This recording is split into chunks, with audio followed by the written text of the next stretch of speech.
ਕਰੀਏ ਆਸਟ੍ਰੇਲੀਆ ਨੇ ਭਾਰਤ ਤੋਂ ਆ ਰਹੇ ਸਟੂਡੈਂਟ ਵੀਜ਼ਾ ਐਪਲੀਕੈਂਟਸ ਉਹਨਾਂ ਦੀ ਵੈਟਿੰਗ ਉਹਨਾਂ ਦੇ ਚੈੱਕਸ ਨੂੰ ਹੋਰ ਜ਼ਿਆਦਾ ਸਖਤ ਕਰ ਦਿੱਤਾ ਆ।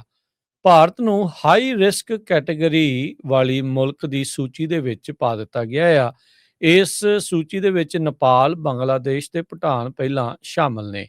ਇਹ ਨਵੀਂ ਜਿਹੜੀ ਕੈਟਾਗਰਾਈਜੇਸ਼ਨ ਆ ਇਹ ਉਸ ਟਾਈਮ ਦੇ ਉੱਤੇ ਆਈ ਆ ਜਦ ਸਾਊਥ ਏਸ਼ੀਅਨ ਮੁਲਕ ਦੇ ਵਿੱਚੋਂ 4 ਜਿਹੜੇ ਮੁਲਕ ਆ ਉਹ ਇਸ ਲਿਸਟ ਦੇ ਵਿੱਚ ਆ। ਸਿੰਪਲੀਫਾਈਡ ਸਟੂਡੈਂਟ ਵੀਜ਼ਾ ਫਰੇਮਵਰਕ ਦੇ ਜਿਹੜਾ ਉਹ ਤਹਿਤ 8 ਜਨਵਰੀ ਤੋਂ ਇਹਨਾਂ ਨੇ ਇਹ ਲਾਗੂ ਕਰ ਦਿੱਤੀ ਆ।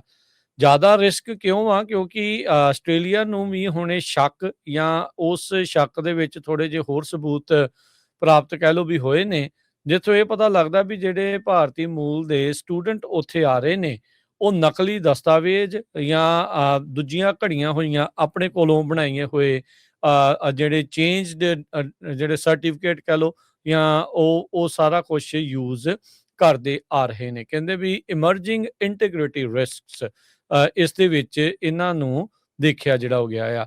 ਆਸਟ੍ਰੇਲੀਅਨ ਸਰਕਾਰ ਕਹਿੰਦੀ ਆ ਵੀ ਅਸੀਂ ਚਾਹੁੰਦੇ ਹਾਂ ਵੀ ਜਿੰਨੇ ਵੀ ਸਟੂਡੈਂਟ ਆ ਉਹਨਾਂ ਨੂੰ ਇੱਕ ਵਧੀਆ ਸਟੱਡੀ ਐਕਸਪੀਰੀਅੰਸ ਜਿੰਨਾ ਚਿਰ ਵੀ ਉਹਨਾਂ ਨੇ ਆਸਟ੍ਰੇਲੀਆ 'ਚ ਰਹਿਣਾ ਆ ਉਹ ਮਿਲੇ ਤੇ ਨਾਲ ਹਾਈ ਕੁਆਲਿਟੀ ਐਜੂਕੇਸ਼ਨ ਉਹਨਾਂ ਨੂੰ ਪ੍ਰਾਪਤ ਹੋਵੇ।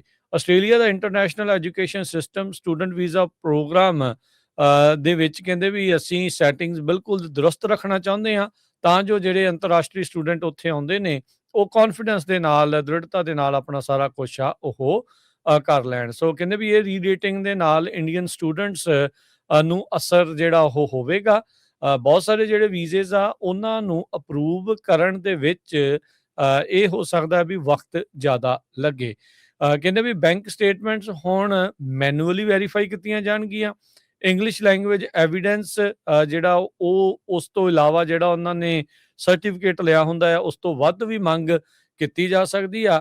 ਤੇ ਕਹਿੰਦੇ ਵੀ ਜਿਹੜੇ ਅਧਿਕਾਰੀ ਨੇ ਹੁਣ ਇੰਸਟੀਚਿਊਟਸ ਜਿਨ੍ਹਾਂ ਦੇ ਉਹਨਾਂ ਨੇ ਸਰਟੀਫਿਕੇਟ ਬਣਾਏ ਆ ਉਹਨਾਂ ਨੂੰ ਵੀ ਕਾਲਾਂ ਜਿਹੜੇ ਉਹ ਕਰਨਗੇ। ਸੋ ਕਹਿੰਦੇ ਵੀ ਇਹ 3 ਤੋਂ 8 ਹਫ਼ਤੇ ਦਾ ਪ੍ਰੋਸੈਸ ਲੰਬਾ ਹੋ ਜਾਊਗਾ। 5 ਹਫ਼ਤੇ ਵੱਧ ਲੱਗਿਆ ਕਰਨਗੇ ਜੇ ਭਾਰਤੀ ਮੂਲ ਦੇ ਕਿਸੇ ਵਿਦਿਆਰਥੀ ਨੇ ਆਸਟ੍ਰੇਲੀਆ ਦੇ ਵਿੱਚ ਸਟੂਡੈਂਟ ਵੀਜ਼ੇ ਦੇ ਉੱਤੇ ਜਾਣਾ ਹੈਗਾ ਆ। ਸੋ ਇੰਡੀਆ ਤੋਂ ਆਸਟ੍ਰੇਲੀਆ ਦੇ ਵਿੱਚ ਜਿੱਥੇ 6.5 ਲੱਖ ਇੰਟਰਨੈਸ਼ਨਲ ਸਟੂਡੈਂਟ ਆਉਂਦੇ ਆ ਉਹਨਾਂ ਚੋਂ 1,40,000 ਕਹਿੰਦੇ ਵੀ ਭਾਰਤੀ ਮੂਲ ਦੇ ਹੁੰਦੇ ਨੇ। ਇਹ ਜਿਹੜੇ 4 ਮੁਲਕ ਜਿਨ੍ਹਾਂ ਨੂੰ ਹੁਣ ਖਤਰੇ ਵਾਲੀ ਸੂਚੀ 'ਚ ਇੱਕ ਹਿਸਾਬ ਦੇ ਨਾਲ ਪਾਇਆ ਗਿਆ ਆ, ਹਾਈਐਸਟ ਰਿਸਕ ਵਾਲੀ ਨੇਪਾਲ, ਬੰਗਲਾਦੇਸ਼, ਭੂਟਾਨ ਤੇ ਇੰਡੀਆ, ਇਹ ਕਹਿੰਦੇ ਵੀ 1/3 30% ਤੋਂ ਵੱਧ ਜਿਹੜੇ ਸਟੂਡੈਂਟ ਆ ਉਹ ਇਹਨਾਂ ਹੀ ਮੁਲਕਾਂ ਤੋਂ ਆ ਰਹੇ ਨੇ। ਸੋ ਆਸਟ੍ਰੇਲੀਆ ਨੇ ਹੁਣ ਭਾਰਤ ਨੂੰ ਇਸ ਹਾਈਐਸਟ ਰਿਸਕ ਵਾਲੀ ਸਟੂਡੈਂਟ ਵੀਜ਼ਾ ਕੈਟਾਗਰੀ ਦੇ ਵਿੱਚ ਪਾ ਦਿੱਤਾ ਹੈ।